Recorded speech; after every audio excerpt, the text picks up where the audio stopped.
வணக்கம் நேர்களே. ஐரோப்பிய செய்திகளின் இரவு நேர செய்திகள். முதலில் தலைப்புச் செய்திகள். ஆர்டிக் பகுதியில் பதற்றம். ஐரோப்பிய யூனியன் மீது புட்டின் பரபரப்பு குற்றச்சாட்டு.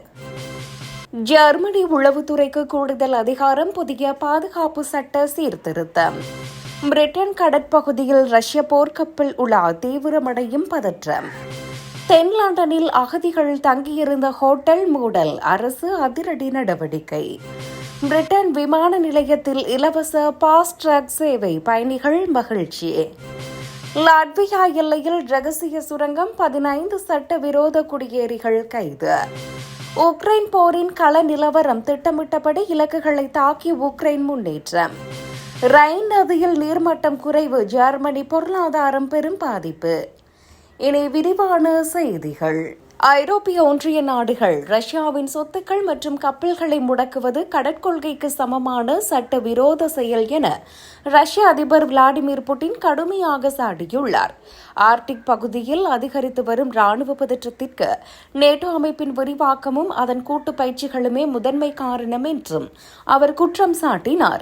மேலை நாடுகளின் பொருளாதார தடைகள் மற்றும் அழுத்தங்களை எதிர்கொண்டு ரஷ்யா தனது ஆர்டிக் பிராந்தியத்தின் பாதுகாப்பை மேலும் பலப்படுத்தும். இயற்கை வளங்கள் மற்றும் புதிய கடல் வர்த்தக பாதைகள் நிறைந்த ஆர்டிக் பகுதியில் ரஷ்யாவின் இறையாண்மையை ஒருபோதும் விட்டுக் கொடுக்க முடியாது என தெளிவுபடுத்தியுள்ளார். நேட்டோ அமைப்பில் பின்லாந்து, ஸ்வீடன் இணைந்ததைத் தொடர்ந்து ஆர்டிக் எல்லையில் இருதரப்பிற்கும் இடையேயான மோதல் அபாயம் அதிகரித்துள்ளது.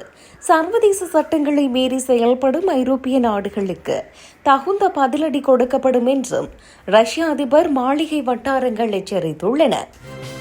ஜெர்மனி உளவுத்துறைக்கு கூடுதல் அதிகாரம். புதிய பாதுகாப்பு சட்ட திருத்தம். வெளிநாடுகளின் உளவு, இணைய தாக்குதல் மற்றும் சதித்திட்ட அச்சுறுத்தல்கள் அதிகரித்து வரும் நிலையில் ஜெர்மனி அரசு தனது உளவு அமைப்புகளுக்கு கூடுதல் அதிகாரங்களை வழங்க ஒப்புதல் அளித்துள்ளது.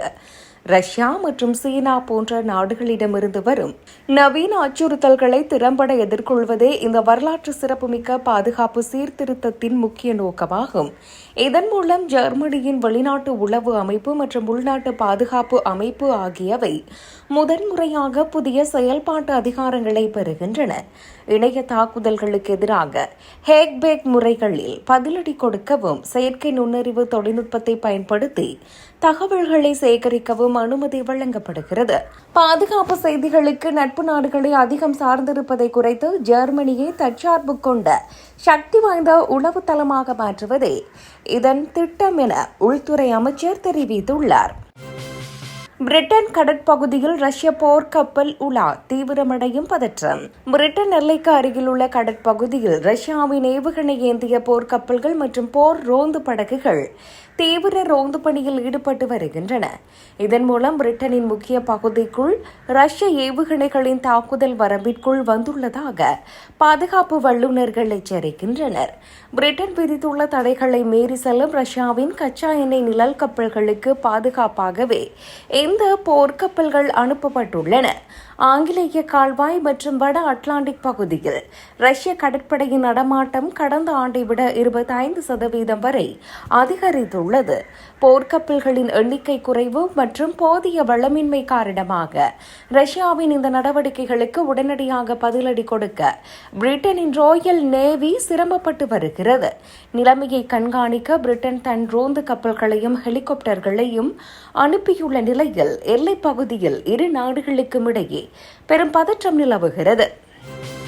தென் லண்டனில் அகதிகள் தங்கியிருந்த ஹோட்டல் மூடல். அரசு அதிரடி நடவடிக்கை. தென் லண்டனில் புகலிடம் கோருவோர் தற்காலிகமாக தங்க வைக்கப்பட்டிருந்த முக்கிய ஹோட்டல் ஒன்று அதிகாரிகளால் மூடப்பட்டுள்ளது. பிரிட்டன் அரசு அகதிகளை ஹோட்டல்களில் தங்க வைப்பதற்கு செலவிடும் கோடிக்கணக்கான பவுண்டுகளை குறைக்கும் திட்டத்தின் கீழ் இந்த நடவடிக்கை எடுக்கப்பட்டுள்ளது. இந்த ஹோட்டல்களில் தங்கியிருந்த அகதிகள் அனைவரும் மாற்று இடங்களுக்கும் அரசின் பிற தங்குமிட மையங்களுக்கும் பாதுகாப்பாக இடமாற்றம் செய்யப்பட்டுள்ளனர். அகதிகளை ஹோட்டல்களில் தங்குவது உள்ளூர் மக்களிடையே அதிருப்தியையும் அவ்வப்போது போராட்டங்களையும் ஏற்படுத்தியிருந்த நிலையில் இந்த மூடல் முடிவு அப்பகுதி மக்களுக்கு நிம்மதியை அளித்துள்ளது. வணிக நோக்கிலான ஹோட்டல்களை அகதி முகாம்களாக பயன்படுத்துவதை படிப்படியாக குறைத்து செலவை கட்டுப்படுத்துவதே தங்களின் முக்கிய இலக்கு என பிரிட்டன் உள்துறை அமைச்சகம் தெரிவித்துள்ளது. லண்டன் மட்டுமன்றி பிரிட்டனின் பல்வேறு பகுதிகளில் உள்ள இதுபோன்ற தற்காலிக அகதி ஹோட்டல்களை அடுத்தடுத்து மூட அரசு தீவிர நடவடிக்கை எடுத்துள்ளது. பிரிட்டன் விமான நிலையத்தில் இலவச ஃபாஸ்ட் டிராக் சேவை, பயணிகள் மகிழ்ச்சி. பிரிட்டனில் உள்ள விமான நிலையங்களில் வழக்கமாக கட்டணம் செலுத்தி பெறும் ஃபாஸ்ட்ராக் வரிசை தவிர்ப்பு சேவை இப்போது இலவசமாக அறிமுகம் செய்யப்பட்டுள்ளது. லண்டன், லூடன் மற்றும் மான்செஸ்டர் போன்ற முக்கிய விமான நிலையங்கள் பாதுகாப்பு சோதனை கூட்டத்தை தவிர்க்க டைம் ஸ்லாட் எனும் இலவச சேவையை வழங்குகின்றன. பயணிகள் தங்கள் பயணத்திற்கு சில நாட்களுக்கு முன்பாகவே இணைய வழியில் தங்களுக்கான குறிப்பிட்ட நேரத்தை இலவசமாக முன்பதிவு செய்து கொள்ளலாம். முன்பதிவு செய்த நேரத்தில் விமான நிலையம் செல்லும் பயணிகள் சிறப்பு தனிப்பாதை வழியே கூட்ட நெரிசலின்றி பாதுகாப்பாக சோதனையை விரைவாக கடக்க முடியும். வழக்கமாக இதற்கு கட்டணம் வசூலிக்கப்படும் நிலையில் பயணிகள் எந்த கட்டணமுமின்றி இலவசமாகவே கூட்ட நெரிசலை தவிர்க்க முடிவது பெரும் வரவேற்பை பெற்றுள்ளது. விமான நிலையங்களில் காத்திருக்கும் நேரத்தை குறைத்து பயணிகள் மன அழுத்தமின்றி பயணத்தை தொடங்குவதற்கு இந்த முயற்சி பெரிதும் உதவுகிறது. லாட்வியா எல்லையில் ரகசிய சுரங்கம், 15 சட்டவிரோத குடியேறிகள் கைது. பெலாரஸ் எல்லையில் இருந்து லாட்வியா நாட்டிற்குள் சட்டவிரோதமாக ஊடுருவுவதற்காக தோண்டப்பட்ட 10 மீட்டர் நீளமுள்ள ரகசிய நிலத்தடி சுரங்கப்பாதை ஒன்றை எல்லை பாதுகாப்பு படையினர் கண்டுபிடித்துள்ளனர். அந்த சுரங்கப்பாதையின் வழியே லாட்வியா பகுதிக்குள் வெளிவர முயன்ற 15 குடியேறிகளை பாதுகாப்பு படையினரும் சிறப்பு போலீசாரும் கையும் களவுமாக பிடித்துள்ளனர். லாட்வியா எல்லை கட்டுப்பாட்டு பகுதியில் இதுபோன்ற ரகசிய நிலத்தடி சுரங்கம் கண்டுபிடிக்கப்படுவது இதுவே முதல் முறை என அந்நாட்டு உள்துறை அமைச்சகம் தெரிவித்துள்ளது. ஐரோப்பிய ஒன்றிய நாடுகளின் பாதுகாப்பை சீர்குலைக்க பெலாரஸ் அரசு மேற்கொள்ளும் கலப்பின அச்சுறுத்தலின் ஒரு பகுதியாகவே இந்த ஊடுருவல் முயற்சி பார்க்கப்படுகிறது. குடியேறிகள் அனைவரும் உடனடியாக திருப்பி அனுப்பப்பட்ட நிலையில் எல்லைப்பகுதி முழுவதும் 24 மணி நேர ட்ரோன் கண்காணிப்பு தீவிரப்படுத்தப்பட்டுள்ளது. இதுபோன்று வேறு ஏதேனும் ரகசிய சுரங்கங்கள் தோண்டப்பட்டுள்ளதா என்பதை கண்டறிய எல்லை நிலப்பரப்பில் ஸ்கேன் பரிசோதனைகளை நடத்த அதிகாரிகளுக்கு உத்தரவிடப்பட்டுள்ளது. உக்ரைன் போரின் கள நிலவரம், திட்டமிட்டபடி இலக்குகளை தாக்கி உக்ரைன் முன்னேற்றம். ரஷ்யாவுக்கு எதிரான போரில் உக்ரைனிய படைகள் திட்டமிட்டபடி மிக துல்லியமாக தாக்குதல்களை நடத்தி போர்க்களத்தில் முக்கிய முன்னேற்றங்களை அடைந்துள்ளதாக கீவ் தெரிவித்துள்ளது. நாட்டின் கிழக்கு பகுதி மற்றும் தெற்கு போர் முனைகளில் ரஷ்ய படைகளின் மூலோபாய நிலைகள், ஆயுத கிடங்குகள் மற்றும் கட்டுப்பாட்டு மையங்கள் இலக்கு வைத்து அளிக்கப்பட்டுள்ளன. உக்ரைன் படைகளின் இந்த துல்லியமான தாக்குதல்களால் ரஷ்ய படைகளின் முன்னேற்றம் பல இடங்களில் முடக்கப்பட்டு அவர்கள் பின்வாங்கும் சூழல் உருவாகியுள்ளது. மேற்கத்திய நாடுகள் வழங்கி வரும் அதிநவீன ஆயுதங்கள் மற்றும் வான் பாதுகாப்பு அமைப்புகளே இந்த துல்லியமான வெற்றிக்கு முதன்மை காரணம் என ராணுவ பேச்சாளர் குறிப்பிட்டார். எதிர் தாக்குதல்களை தீவிரப்படுத்தி வரும் அதே வேளையில் எல்லை கிராமங்களில் உள்ள பொதுமக்கள் பாதுகாப்பான இடங்களுக்கு தொடர்ந்து வெளியேற்றப்பட்டு வருகின்றனர்.